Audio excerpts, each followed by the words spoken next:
Good afternoon, good evening, good morning, depending with where you're watching this from. This is James Mulamba. We are outside the city mortuary and we want to comment on the state of affairs in this country in relation to the police service we have in Kenya and the rogue political establishment in Kenya. As Julius Kamau says it fondly, colonialism never really ended. We are still being governed by a police service that is using the old manual. A police service that is still oppressive, repressive, and retrogressive.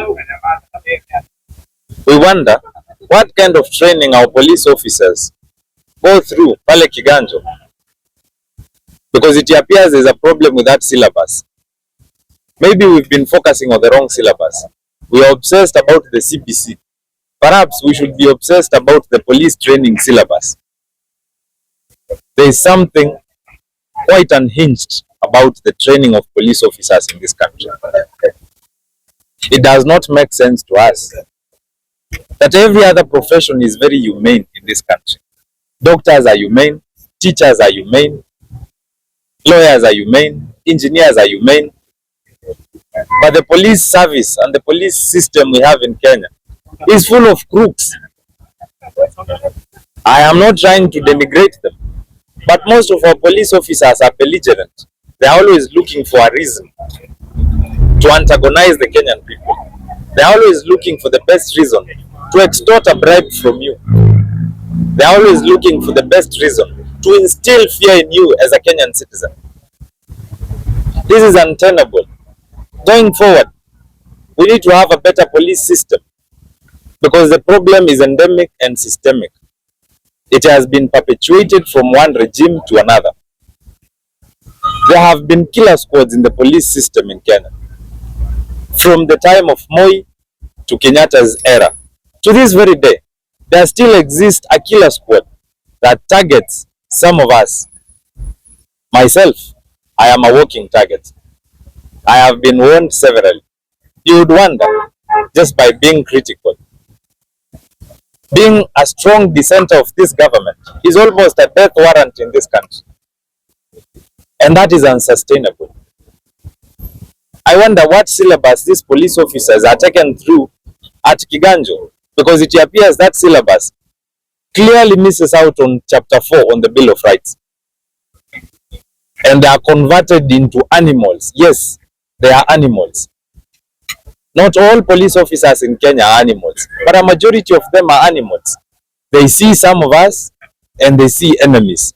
Imagine, we don't own guns, we are not criminals, they have called us treasonous criminals, we are not anarchists, we are law-abiding citizens, and we are patriots. We are only exercising our sovereign duty to hold the government into account.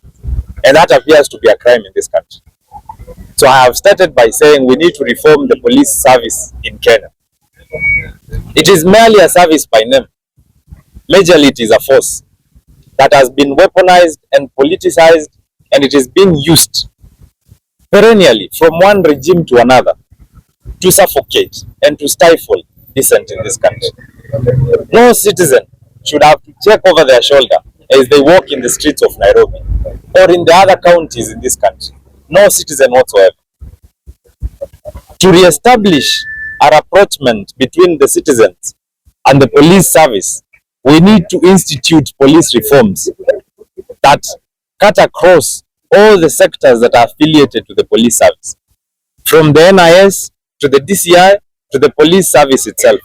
And we must start by digitizing the occurrence book. Because with the digital occurrence book, we would have understood and we would have seen for ourselves where Albert Ojwang was booked, because he was not booked at Central Police Station. Hakuna mtu anafaa kutembea hii Kenya akitafuta mtu kama shilingi. Ati our lawyers run from Capitol Hill to Muthaiga Police Station to Milimani to Central Police Station wakitafuta mtu. How? In a digital era, that is impossible. There should be a digital occurrence book. And as we have seen in other countries, the police service in Kenya should have body cameras on them. Hakuna polisi anafaa kutembea Kenya hii fully uniformed without a body camera. Kwani how expensive are body cameras? We need to see what they were recording. We need to see them indicting you. We need to see the language they use as they indict you. We need to see how gentle they are as they arrest you, because it should not be brutalized. Mtu akifanya makosa, jameni, hakuna kitu utapoteza ukienda kwake politely, umweke pingu, msomee mashtaka na umpeleke mbele. Why do you have to apprehend people forcefully? Na mtu hajakataa kushikwa, unakuja mnamuinua juu ni kama sijui yeye ni terrorist. Innocent Kenyans should not be terrorized by a police service. We should also think of the possibility of digitizing all police cases. Hii mambo ifai kukua ni kama inafichwa kama bangi. Hakuna mtu anafaa kustruggle kujua watu wake wako wapi. We should also retrofit all police stations with digital cameras. Kuna police stations hazina CCTV cameras in this country. Kwani how expensive are CCTV cameras? All police cells in this country should have digital cameras. Na jameni, hata hapo cells mtuwekee tu viti juu unajua hata mimi mnaweza nichukua anytime. Mtuwekee viti tunapumzika hapo kidogo. Hiyo floor ni baridi sana. Every police vehicle must also have a camera. And they must belong to gazetted police stations. Sisi tumezunguka hii street na we can tell you without a doubt, there are police vehicles in these streets that belong to police stations that are not gazetted. Police station ukitafuta, hata utafute hadi mwaka ujao hutawahi ipata. So that is a rogue police vehicle. Now it has the police colors, and it is that most of these vehicles are used to abduct our critics. Na hiyo kitu lazima tukatae. Hata hizo gari tunafaa tuchome. We cannot have police vehicles that have police brand colors and they do not belong to any known police station. Unachukuliwa upeleko wapi? By a vehicle that does not have a designated police station. We should also ensure that there is a command jurisprudence in Kenya in that the rogue officers who issued illegal and unconstitutional orders for the arrest, torture, illegal detention, and the punishing of our citizens are taken into detention, custody, prosecution, and sentencing. Hakuna vile mtu kama OCS ama OCPD ama mkubwa OCPD atatoa an illegal order to arrest, detain, abduct and forcibly disappear a Kenyan, alafu hakuna action inachukuliwa. They sacrifice their OCSs and their deputy OCSs, lakini order ilitoka majuu. Order imetoka huko juu inaenda ikishuka chini. Hata kama ni president, I am submitting to you that the president of Kenya is not above the law. He is a citizen like you and me. Yes, we understand. He enjoys immunity from prosecution when he is president. But that immunity is limited. That immunity is limited to violations on international treaties. If the president violates international treaties on human rights, he must and he should be taken into custody and he should be tried for the crimes against humanity. It is perhaps time to revive the ICC cases because this is too much. They are targeting innocent citizens for speaking up. Kwani Albert Ojwang alifanya makosa gani? For speaking out and saying that the Deputy Inspector General Langat has a certain cabal of police officers he takes money from, and there is a long chain to this. They have since deleted the X account that belonged to Albert Ojwang, his TikTok account, his Facebook account. Generally, Albert Ojwang is a ghost now. He does not exist. Not because he is dead.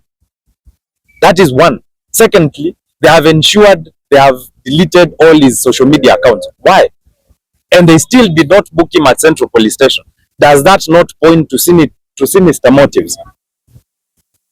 Tell me why Albert Ojwang had to be transported 500 kilometers from Mutembei to Nairobi. If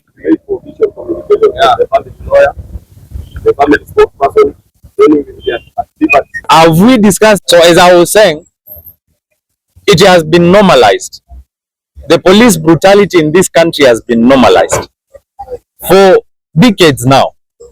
Yani polisi anajua hakuna mahali mtanipeleka. Anajua hata nikifanya makosa gani, kesi yangu itazungushwa na itazungushwa, and the possibility of being convicted is almost zero. The possibility of being convicted is almost zero. Tell me why the case for Baby Pendo was withdrawn. After 7 years of waiting, we followed up on that case for 7 years. In the end, correct me if I'm wrong, that case was withdrawn, citing a lot of flimsy reasons. Mara lack of evidence, mara the case was not properly prosecuted. Is that the country we want? That today, the case on Rex Masai, the case on Albert Ojwang may never be concluded because there are people who are conniving to deny the families justice and the Kenyans at large. And we want to issue another statement as I wind up. We need to fix IPOA. No one talks about this, but we need to fix IPOA. We have a body that is tasked with the responsibility of conducting investigations on police misconduct, on malfeasance, and this body also audits the internal affairs unit, which is like the police IPOA.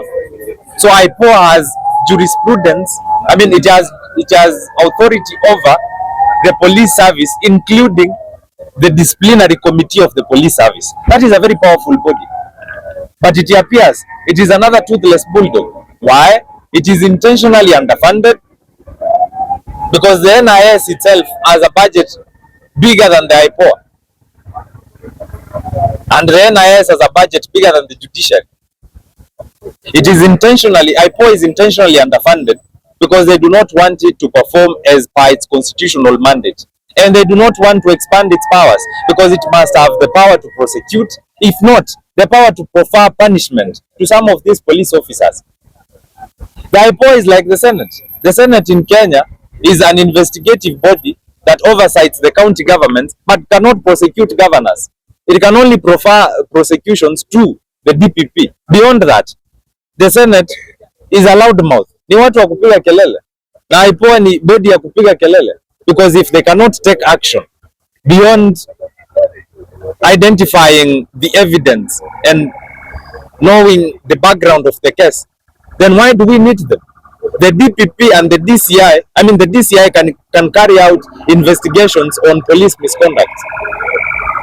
Why have the IPOA if the IPOA cannot punish these rogue officers? If it does not escape me, the idea behind IPOA was to have a body that draws together stakeholders in the security department that are not directly affiliated to the police. Watu ambao hawataogopa kuweka polisi ndani kwa sababu wao si polisi. Tuko na body kama hiyo lakini bado imeshindwa kufanya kazi kwa sababu constitutionally iko weak.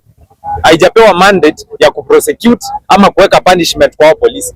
Basically, hata chairperson wa IPOA akikuja hapa atakwambia tutachunguza. Lakini hakuna kitu atafanya. Ata hand over hiyo uchunguzi kwa DPP.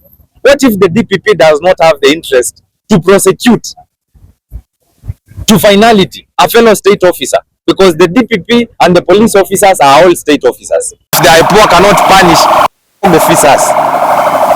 If it does not escape me, the idea behind IPOA was to have a body that draws together stakeholders in the security department that are not directly affiliated to the police. Watu ambao wataogopa kuweka polisi ndani kwa sababu wao si polisi. Tuko na body kama hiyo lakini bado imeshindwa kufanya kazi kwa sababu constitutionally iko weak. Haijapewa mandate ya kuprosecute ama kuweka punishment kwa polisi. Basically, hata chairperson wa IPOA akikuja hapa atakwambia tutachunguza. Lakini hakuna kitu atafanya. Ata hand over hiyo uchunguzi kwa DPP. What if the DPP does not have the interest to prosecute to finality a fellow state officer? Because the DPP and the police officers are all state officers. So what if that does not happen? That means that these families will not get justice.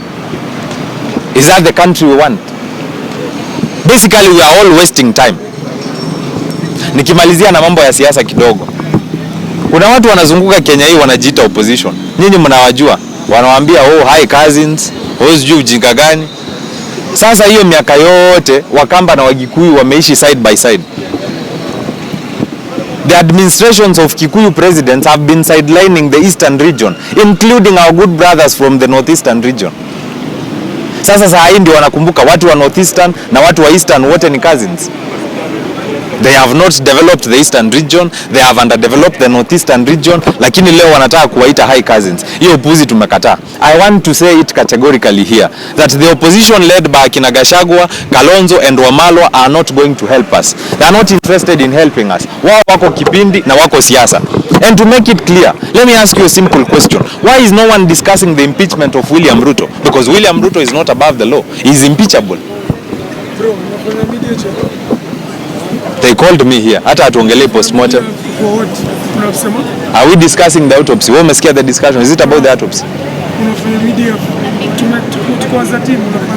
Mimi sifanyi media postmortem.